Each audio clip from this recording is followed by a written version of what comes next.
नमस्कार दोस्तों, स्वागत है आप सभी का लेट्स टॉक यूट्यूब चैनल के इन्फोटेनमेंट सीरीज़ के इस दूसरे एपिसोड में। आज मैं नए मुद्दे के साथ, नए टॉपिक के साथ आज इस दूसरे एपिसोड में आप सभी के समक्ष उपस्थित हूँ। तो जैसा कि आप हमारे बैकग्राउंड में जो व्हाइट बोर्ड है उस पर देख सकते हैं कि आज का हमारा टॉपिक है कोविड-19 से रिलेटेड कोविड-19 ब्रेन डैमेज मैकेनिज्म। अब ये क्या है, इसके बारे में हम लोग बात करेंगे। तो बिना समय गवाए सबसे पहले इसके पृष्ठभूमि बैकग्राउंड के डिटेलिंग्स की थोड़ी बात की जाती है। तो देखिए, कोविड-19 जो आया, ये एक ऐसा पेंडेमिक आया जो मतलब कई मायनों में हमारे ज़िंदगी को बदल दिया। जान माल की क्षति तो हुई, उसके साथ जो ज़िंदगी जीने का सलीका, जो लाइफस्टाइल, जो वर्किंग कल्चर, मतलब तमाम चीज़ें आप सभी रिलेट कर सकते हैं, जिसमें कई सारी परिवर्तन हमें देखने को मिल रही है। और क्योंकि कोविड-19 आने के बाद तमाम चीज़ें बदली, और ये मतलब ऐसी बीमारी थी जो इंसान के सामने पहली बार हमारे सामने आई है। तो बहुत सारे रिसर्च इसके रिगार्डिंग चल रहे हैं, और अभी दुनिया के अलग अलग तमाम इंस्टीट्यूट्स में, यूनिवर्सिटीज़ में अलग अलग रिसर्चर्स इस बीमारी से रिलेटेड कई चीज़ों की खोज कर रहे हैं लगातार, ताकि इससे रिलेटेड जानकारियाँ इकट्ठी की जा सके और कहीं ना कहीं हम आगे ऐसी बीमारियों से लड़ने के लिए मानवता तैयार रहे, और हम अपने जो नुकसान है उसको आने वाले समय में काफ़ी कम कर सकें जितना संभव हो। इसके रिगार्डिंग रिसर्च हो रहा है। तो आज कोविड-19 के ही रिलेटेड एक टॉपिक मैं आप सभी के सामने लेकर आया हूँ, ब्रेन डैमेज मैकेनिज्म। अब देखिए, ब्रेन डैमेज मैकेनिज्म क्या है। कोविड-19 भले ही अभी अपने उतार पे है, ठीक है, अभी उतना डेडली नहीं है जो पहले हुआ करता था, सीवियरिटी काफ़ी कम है। अभी भी बहुत सारे देशों में, खास करके वेस्टर्न कंट्रीज़ में केसेस बढ़ रहे हैं, लेकिन उतने सीवियर नहीं है जो पहले हुआ करते थे। लेकिन एक टर्म इसी में निकल कर आ रहा है, लॉन्ग टर्म कोविड। अब जिसे लॉन्ग टर्म कोविड है, तो वो उनको रिकवरी में काफ़ी समय लग जा रहा है, और इस एक्स्ट्रा जो उनको समय लग रहा है, इस ड्यूरेशन के कारण बहुत सारे सिम्टम्स अलग तौर पे उनके बॉडी में देखने को मिले हैं। उसमें से एक सिम्टम हमारा है ब्रेन फॉग।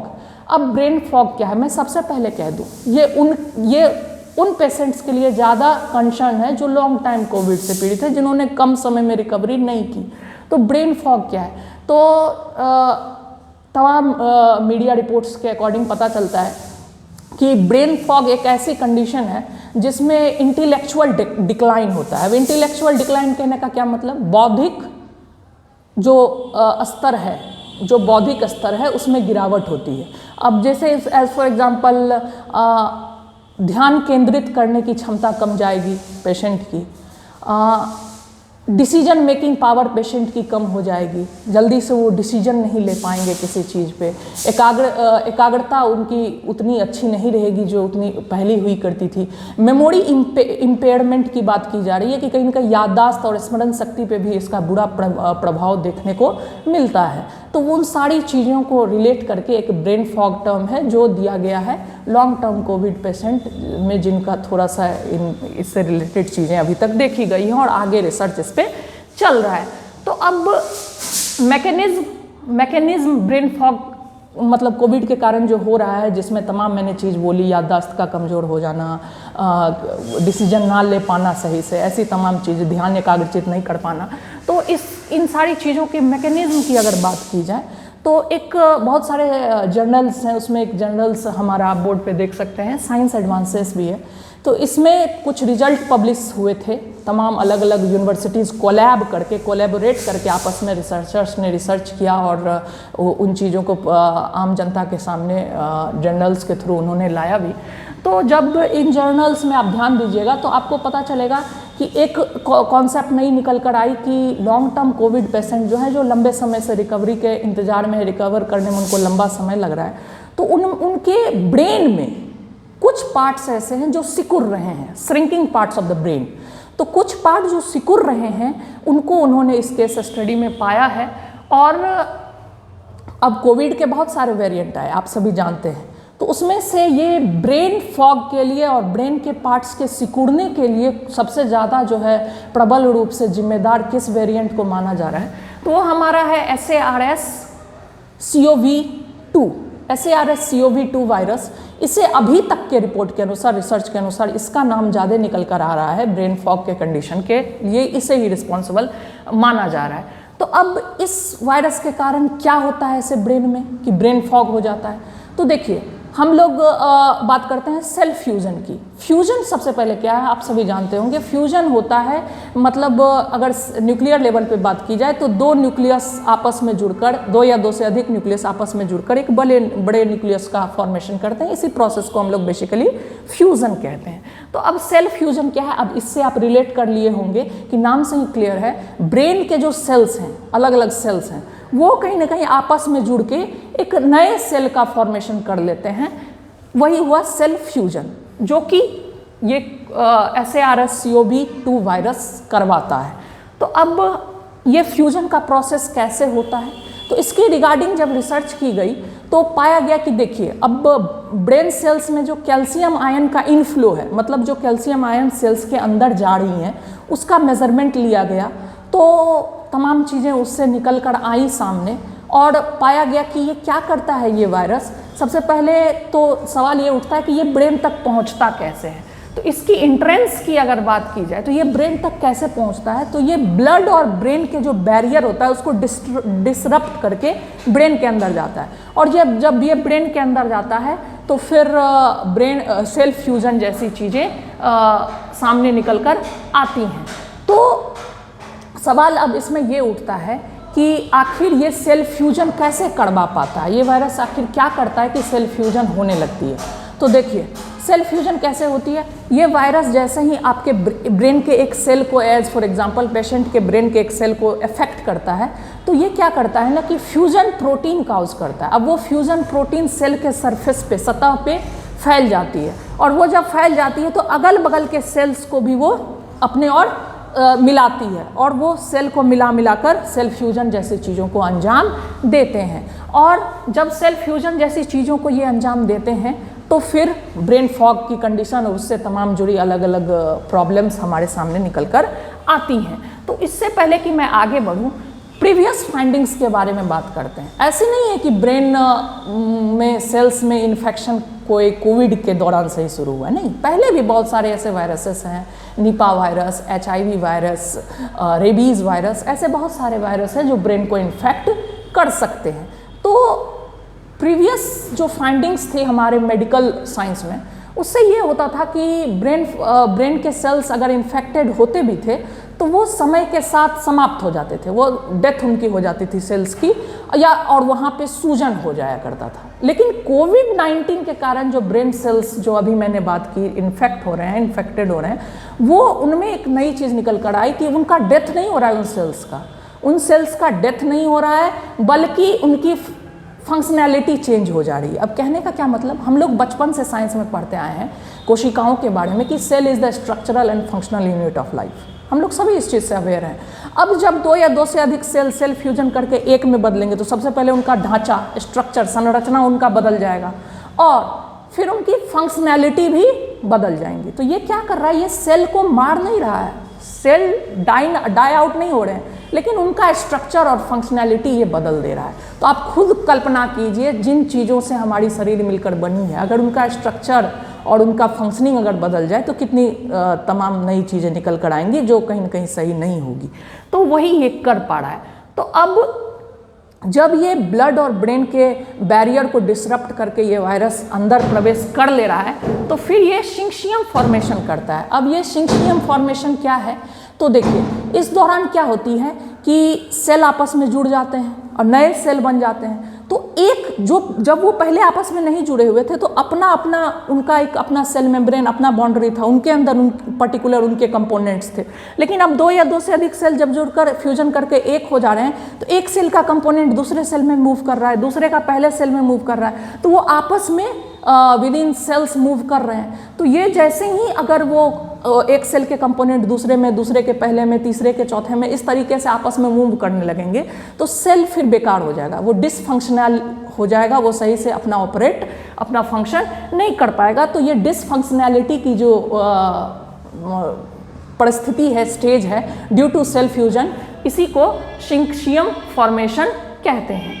अब आप लोग कोविड-19 के समय में तमाम टीवी चैनल्स पे तमाम डॉक्टर्स को आप लोग सुने होंगे, तमाम मेडिकल पर्सनल और जानकार आदमी को हम लोगों ने देखा था, क्योंकि ये काफ़ी दौर याद भी नहीं किया जा सकता। आपको पता ही है क्या हुआ इस दौरान, और उससे अभी तक हम लोग सही से वैश्विक स्तर पे, हम सामाजिक स्तर पे उभर नहीं पाए हैं। तो स्पाइक प्रोटीन का आप लोगों ने काफ़ी जिक्र सुना होगा। स्पाइक प्रोटीन ही वायरस को बताता है कि उसे कैसे अपने अंदर समय समय पे बदलाव लाना है, कैसे वो वायरस को सारा चीज़, अगर गाइडेंस की बात की जाए तो वो स्पाइक प्रोटीन करता है। तो ये स्पाइक प्रोटीन जो है, यही फ्यूजन के लिए भी रिस्पॉन्सिबल है, यही वायरस को तैयार करता है कि वो सेल फ्यूजन जैसी चीज़ों को अंजाम दे ब्रेन के अंदर। तो अब यहाँ पे एक गंभीर सवाल खड़ा होता है, जरूर उठता है, जरा गौर कीजिएगा। अब वैक्सीनेशन का जब दौर चला तो कोई वैक्सीनेशन भी जो अगर तैयार होती है, ये नहीं कि सिर्फ कोविड, किसी भी बीमारी के लिए, तो मौजूदा जो उसके ओरिजिनल वायरस हैं उनके स्पाइक प्रोटीन को अल्टर करके वैक्सीन तैयार की जाती है। और मैंने अभी क्या बोला, वायरस के स्पाइक प्रोटीन ही सेल फ्यूजन को अंजाम दे रहे हैं। तो यहाँ से एक सवाल तो खड़ा आता है कि क्या मतलब अगर वैक्सीन जो हो रही है उसमें भी वही स्पाइक प्रोटीन यूज़ हो रहा है, तो क्या वहाँ भी सेल फ्यूजन होगा? तो बिल्कुल भी घबराने की बात नहीं है, ऐसा कुछ नहीं होता है। जो स्पाइक प्रोटीन वायरस का, ओरिजिनल वायरस का है, उसको अल्टर करके जो नया तौर पे तैयार करके वैक्सीनेशन के लिए यूज होता है, वो फ्यूजन नहीं करता, वो सेल फ्यूजन को बढ़ावा नहीं देता, तो उसका कोई कंसर्न नहीं है। तो ये चीज़ें मैंने आप लोगों को बताई, कोविड और उससे जुड़ी एक ब्रेन फॉग की कंडीशन, और ये लॉन्ग टर्म कोविड पेशेंट इससे थोड़ा सा परेशान ज़्यादा हैं, और प्रीवियस इसके रिकॉर्ड्स क्या कहते थे वो भी मैंने बताया, तमाम चीज़ें बताई कि पहले भी ऐसे बहुत सारे केसेस हुए ब्रेन सेल्स से रिगार्डिंग, लेकिन समय होते होते सेल डाई कर जाता था, कोशिकाएं मर जाती थीं और वहाँ सूजन हो जाता था। लेकिन इसमें क्या होता है, सेल फ्यूजन में इस वायरस के कारण जो हो रहा है, तो कोशिकाएं मरती नहीं हैं, बल्कि उनका स्ट्रक्चर भी चेंज हो जाता है और फंक्शनैलिटी भी चेंज हो जाती है। तो जब उनका ये सब, और फिर वो जल्दी मरती नहीं है, तो इसी का फ़ायदा वायरस उठाता है। वो क्या करता है कि सेल के अंदर वो एग्जिस्ट कर रहा होता है, और जो एंटीबॉडीज़ हैं जो उसको खत्म करेगी, वो सेल के बाहर घात लगाए बैठी होती है, और वो सेल के अंदर फ्यूजन को अंजाम देकर अपना दायरा जो है पूरे ब्रेन में बढ़ाता चला जाता है, जिनसे फिर तमाम ब्रेन फॉग और उससे जुड़ी चीज़ें, उससे जुड़ी कॉम्प्लिकेशंस और परेशानियां लोगों के सामने निकल कर आती हैं। तो इस वीडियो में मेन टॉपिक के रिगार्डिंग इतना ही था, क्योंकि मुझे लगा कि ये इन्फॉर्मेशन, क्योंकि अभी देखिए कोविड, मैंने पहले बोला, एक नया एक बीमारी आया, एक पैंडमिक आया, जिसके बारे में अभी ग्लोबली उतना जानकारी नहीं थी। तो अब बहुत सारे रिसर्च उसके रिगार्डिंग दुनिया के अलग अलग हिस्सों में, अलग अलग क्षेत्रों में चल रहे हैं, और आगे भी, जैसे अभी एक ब्रेन फॉग का कॉन्सेप्ट निकल कर आया, brain damage mechanism due to Covid निकल कर आ रहा है, आगे भी हैरानी नहीं होनी चाहिए कि ऐसी बहुत सारी चीज़ें कोविड और उससे वायरस और उससे जुड़ी चीज़ें निकल कर आ सकती हैं। और इतना ही नहीं, अब कहा तो ये भी जा रहा है कि ये ब्रेन सेल्स के अलावा लंग सेल में भी फ्यूजन करवा रहा है, तो मतलब लंग्स के भी सेल में फ्यूजन हो रही है। तो और भी रिसर्च इस पे आएंगी, और उम्मीद करते हैं कि कहीं ना कहीं मतलब ह्यूमैनिटी को बचाने के लिए जो रिसर्चेज की जा रही है वो सफल होंगी, और फिर आगे चलकर ये सारी कॉम्प्लिकेशंस जिन पेशेंट को हो भी रही है वो भी इससे निजात पा लेंगे, और कोविड जैसे महामारी को भी हम लोग पूरा जड़ से, रूट से समाप्त करने में हमारा मेडिकल साइंस कामयाब होगा। तो इस टॉपिक में इतना ही। अब समथिंग एक्स्ट्रा की बात करते हैं। मैंने पिछले वीडियो में भी कहा था कि कुछ एक्स्ट्रा चीज़ें भी आपके लिए लेकर आऊँगा। तो आप बोर्ड पे देख सकते हैं DPG लिखा हुआ है, ये क्या है? तो सबसे पहले DPG होता है डिजिटल पब्लिक गुड्स। अब पब्लिक गुड्स, हम लोग तो गुड्स का अगर सीधी मतलब सामान समझते हैं, थैला, बैग, कुछ भी, लेकिन ये डिजिटल पब्लिक गुड्स है, यानी कि ये एक ऐसा गुड्स है जो डिजिटल प्लेटफॉर्म पे अवेलेबल है। आप अगर बेसिकली ऐसे बात करो तो डिजिटल प्लेटफॉर्म पे अवेलेबल है। तो ये डिजिटल पब्लिक गुड्स क्या हो सकता है? तो कुछ इसके एग्जांपल्स हो सकते हैं, जैसे डेटा सेट्स हो सकते हैं, AI मॉडल्स हो सकते हैं, आर्टिफिशियल इंटेलिजेंस मॉडल्स, ऐसी चीज़ें हो सकती हैं, सॉफ्टवेयर्स हो सकते हैं, ओपन सोर्स सॉफ्टवेयर्स हो सकते हैं। मतलब डिजिटल पब्लिक गुड्स एक ऐसा प्लेटफॉर्म है जिस पे आप ऐसी चीज़ों को बढ़ावा दोगे जो अक्रॉस बाउंड्रीज ग्लोबली जिनको लोग यूज कर सकें और उनके सिक्योरिटी थ्रेट्स, प्राइवेसी थ्रेट्स भी उनको ना हो और वो उनका इस्तेमाल कर सके। एज़ फॉर एग्जांपल जैसे हमारे इंडिया में आधार वेरिफिकेशन सिस्टम है, तो उसको हम लोग ऑनलाइन भी यूज़ करते हैं। हमारे बहुत सारे एट्रीब्यूट्स का इस्तेमाल करके हमें एक बीइंग एन इंडिविजुअल एक यूनिक आइडेंटिटी दी जाती है, तो वो भी एक डिजिटल पब्लिक गुड्स का ही एग्जाम्पल है। तो ये तो हो गया डिजिटल पब्लिक गुड्स की बात, जो सॉफ्टवेयर, एआई मॉडल्स, स्टैंडर्ड्स, ये सब मैंने बोला, ये सब डिजिटल पब्लिक गुड्स हैं। अब आप इसी के साथ एक देख रहे होंगे MOSIP, ये लिखा हुआ है। अब ये MOSIP क्या है? यह है modular open source identity platform, यानी कि ये एक ऐसी प्लेटफॉर्म है जिस पे आपको एक ऑनलाइन यूनिक आइडेंटिटी मिलती है जो बेसिकली आपकी होती है।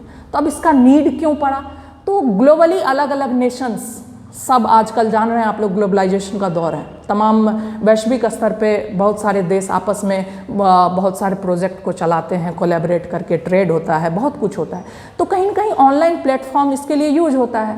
अब इसके लिए ऑनलाइन प्लेटफॉर्म यूज होता है तो एक ऑनलाइन यूनिक आइडेंटिटी भी होनी चाहिए ताकि फ्रॉड, स्कैम्स और तमाम ऐसी चीज़ें ना हो सके। अब online unique identity effective cost पे और सेफ तैयार कर पाना अभी के दौर में हर देश के लिए संभव नहीं है। तो इफेक्टिव, कॉस्ट इफेक्टिव तैयार कर पाना संभव नहीं है और देना तो है हर एक लोगों को, पूरे जनसंख्या को वो आइडेंटिटी देनी है। तो समझिए कि अगर आप, एक तो उसका खर्च काफ़ी ज़्यादा है और उसको अगर पूरे पॉपुलेशन में सभी को वो आइडेंटिटी, यूनिक आइडेंटिटी डिस्ट्रीब्यूट करनी है तो कितना कॉस्टिंग आएगा।